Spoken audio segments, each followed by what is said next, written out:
In our last video, we explored the cities of Sigmar, going back as far as their origins during the Age of Myth and their rapid expansion into the realm of fire. Well, there are 3 more cities to explore in this book, all of them located in Ghyran, the realm of life. And I think it's really important to cover them in separate videos because I think they emphasize how the realms are different, right? How they foster different types of civilizations, each with their own strengths and weaknesses and problems and abilities.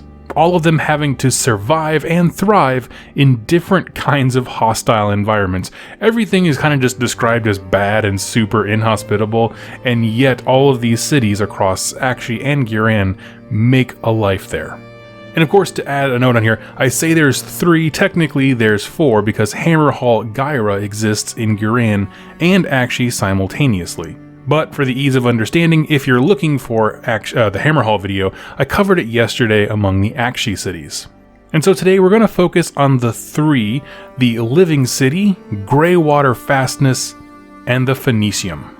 And I'll be upfront and say that these cities individually don't have a massive amount of lore. Hammerhal kind of takes the cake when it comes to lore in this book in terms of like each individual city, and they're kind of in both.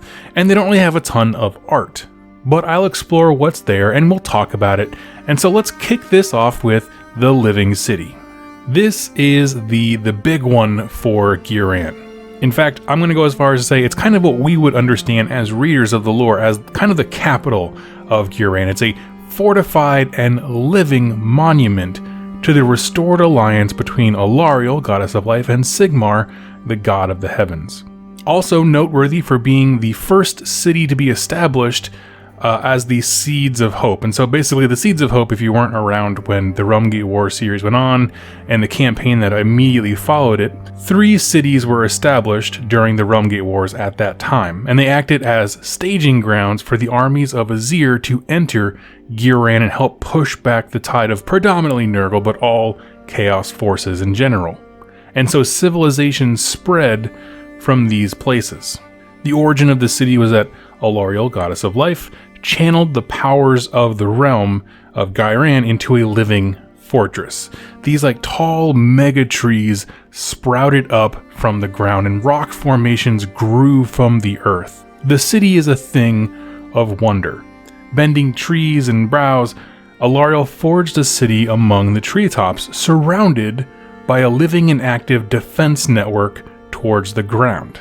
So these tall trees go up in the center, and that's kind of what the city is built into. But on the ground near it, this constant web of moving trees and vines and rock formations is constantly circling it as a living defense against any intruders. And like I said, there is a ground level to it, and the ground level is busy with dryads tending to the defenses, healing the walls. If you remember from talking about dryads in the Sylvaneth week, which of course is on this channel as well, you can go and see that the dryads really are like all about healing nature. They just kind of walk into like a dead forest and begin healing it and resurrecting it. They do the same thing continuously in the Living City, because even though the city is fairly safe and well fortified, Nurgle wizards and that kind of thing will throw like Nurgle's rot their way, and all these worms and nasty things from Chaos will try to infiltrate and kind of tear down and weaken those defenses.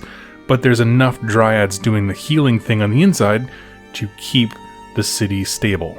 But as you take the winding paths and tunnels that cover these massive trees upward, you work towards the main city, a colossal metropolis that is woven seamlessly into nature. Now, also up in these trees, there are multiple stormkeeps. There's a small one for the Hallowed Knights who helped cleanse the land with Alariel, and they were like the main storm host that was associated with Ghyran during the Realmgate Wars. Like they're very closely tied to the Sylvaneth and Alariel. Their histories go way back. But the main Stormkeep in the city is for a chamber called the Ghyran Guard. And now, they don't really tell us much about the Ghyran Guard, but we do know that they revere Alariel almost as much as they revere Sigmar, which is a very interesting place to put them, and I hope that that is kind of dove into a little bit more in the future. Along with the storm hosts that are located there, there's also several glades of Sylvaneth that make their home in the city. The Oakenbrow being the main one because of their willingness to work with other races and other civilizations. They're very diplomatic. And the last kind of faction that makes its appearance here are the Wanderers. Now, I'm going to stop here and say that I'm going to do a full video on the Wanderers soon, like their entire dedicated lore video, talk about their units, that kind of thing. But they're allowed in the city, but also being kind of held in a little bit of contempt by the Sylvaneth. If you don't know the Wanderers, just to put it very briefly, these are elves that lived in Ghyran, but they fled and abandoned the forces of order there when chaos entered. And so the Sylvaneth tend to think of them as traitors and backstabbers and abandoning with a fight and that kind of thing. So they're not super well received, but they are allowed to be there because, again, order is all about uniting to fight chaos, the bigger threat.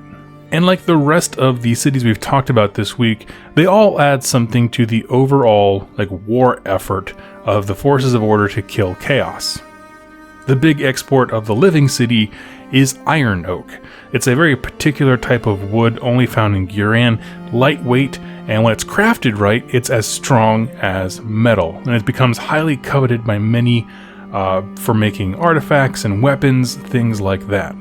And between the commerce and this place acting as a hub of diplomatic relations between, all of the Sylvaneth and all of the forces of, basically the forces of Ghyran and the forces of Azir, and also being a great staging ground for military campaigns, the Living City is truly one of the most important locations in Ghyran.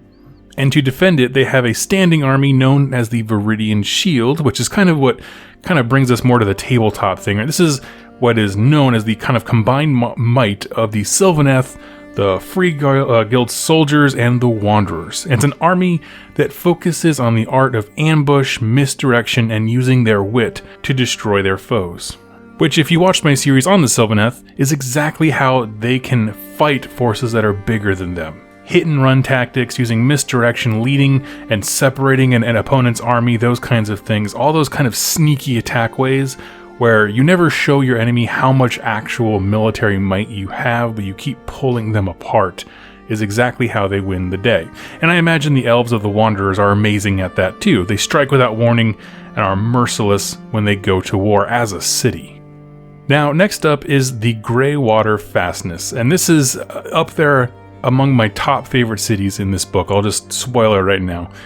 Where the Living City is a perfect example of civilization and life, right? Where nature is interwoven with a city in absolute harmony. Greywater Fastness is the polar opposite. Let me read you a bit of their lore straight from the book. A blunt, uncompromising slab of iron ringed with cannon batteries and choked with the smoke of sprawling factory complexes. Greywater Fastness stands tall amidst a devastated no-man's land of shattered trees and bubbling swamps. Which just sounds like polar opposite of the Living City, but let's talk about the history of this place, because it's very interesting to me. It was originally a fortress constructed by order, mainly Duardan forces, and it's placed here for its natural resources. In specific, the creation of gunpowder and weapons that use it. Well, during the Seasons of War campaign, which immediately came after the Realmgate Wars, all of the cities in both Akshi and Ghyran were being hit hard by the full might of Chaos forces and Orruk armies and warbands. Just everything was pounding against these cities, trying to basically get rid of Sigmar's foothold back into the realms. And to defend itself, the forces of the Greywater Fastness, who again make guns and cannons, right? They pointed the full might of their city at the enemy, right? Everything lined the walls and just started shooting for survival. And the full might of this city had never been seen before. Chaos and Orruk armies came out of the tree line, and the volley of firepower that met them not only turned them into pink mist, but annihilated the trees as well. They just obliterated all of the nature around them, making them this iron island in a sea of just carnage. The local Sylvaneth, as you can imagine, really don't like this city for this very specific reason, but there's always a bigger mutual threat to keep them from outright war.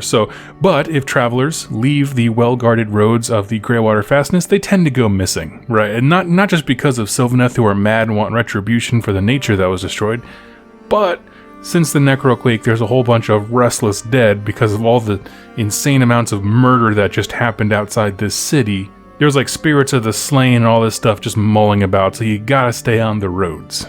And despite how out of place they seem to be in their environment, they absolutely thrive here, because everybody wants the weapons and arms that they can create. This is a very industry focused. I can't stress that enough. It's all about industrial manufacturing of weapons here.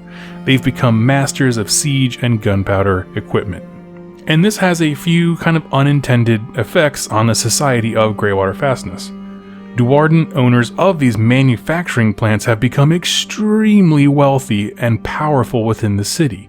They kind of have their own like group of business owners they call the Council of the Forge, and they kind of work together to allocate resources, make sure one's not like monopolizing on the others, that kind of thing, as businesses sometimes get together and do.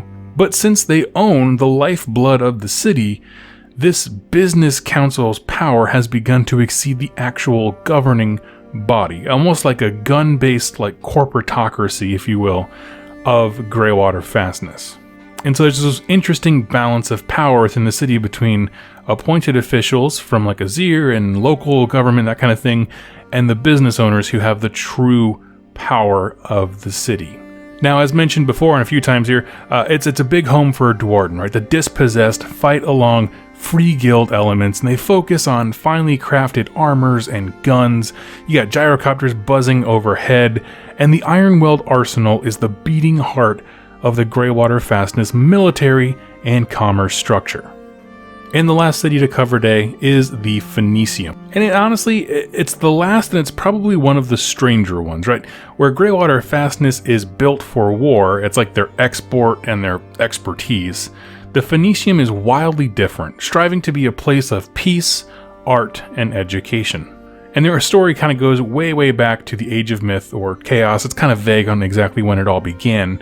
But it was an incredible city. Okay, imagine there was this really awesome city. It's built into the lower slope of a mountain that is kind of a tree as well. Like, think of a mountain, but it's actually just a colossal like stump or thing, a branch of a tree that's kind of coming out of the ground, which is not super crazy for Ghyran, right? It's just a mountain that is also a tree. Well, at some point, the city and the inhabitants within were being invaded during the Age of Chaos. And in this carnage, and there was all kinds of war machines flying around, the tree mountain, for lack of a better term, was damaged. The mountain of which this entire place was built upon, and from that kind of gouge in the mountain, a thick sap gushed out and ran down the slope at the city just like an avalanche or a landslide, something like that. And it buried the city and all of the attackers and defenders within it. The amber then solidified, and the whole place was perfectly preserved, literally locked in amber. And there it sat for a whole long time, and then all of a sudden, centuries later, some anointed of the Phoenix Temple stumble upon the scene as they're kind of scouring during the Age of Sigmar's beginning, places to liberate and that kind of stuff, and they just find this whole city just perfectly preserved. And then something incredible happened. The phoenixes that were with them began to roost in this tree mountain, which is still there, and they started to circle the city down below. And as the phoenixes heated up this amber, it began to melt away. And it kind of became, instead of like turning back into liquid, it basically became a fine, like almost golden mist that shrouds the city to this day. It both kind of somewhat hides it, but also just kind of gives it this eerie, gloomy appearance. And by doing so, an already built civilization was like right there, right? Structures already built, weapons ready to be looted from the dead. It's a ready-made city. And that day, the Phoenicium was born. And it's become a beacon for elves of all kind to flock to, right? And they kind of use the Phoenicium as like a testament to their former glory, trying to bring back the best parts of elven culture. So like education, art, sciences, higher thinking, philosophy, that kind of stuff. And of course, other races are all welcome there too. It just tends to be mostly elves. The defining feature of the city is that it is deeply saturated in religion. The Phoenix Temple, who we will explore in a dedicated video, revere the Phoenix and see the resurrection of this dead city as a true rising from the ashes moment for their civilization and their hope in survival as well. and it's also the main temple location and the like regular pilgrimage spot of any Phoenix Temple followers who are across any of the realms. And with this being such a intense religious zone, the followers of the Phoenix make up a majority of the city, including the ruling hand of its council. And so this, like, again, more than any other city, like the religious aspect of it really wields incredible power and influence over the denizens there. And where the Greywater Fastness is a militant, military fortified city, the Phoenicium is more of a city, that also has a military, right? They have a storm keep there, the Lions of Sigmar are there, but they don't talk very much. And they're mainly guarded by their premier religious troops, right? The Phoenix Temple Elite Guard, along with a few Free Guild elements. And so, again, it's a heavy emphasis on more intellectual pursuits and the preservation of culture than it is about military offense. But when they do get pinned into a fight, they are absolutely brutal, as we'll explore when we talk more about the Phoenix Temple in their own video. So why is all of this so cool? Well, one thing I want to say is that these cities feel very tied to their realm, right? I feel like almost to a degree more than the Akshi ones, where like Tempest Eye is just on a mountain. It's a normal mountain. It could be anywhere. But like, where else can you find a tree mountain except in Ghyran, right? It just kind of, I don't know, it just kind of struck me as like, they just feel very invested in their locations.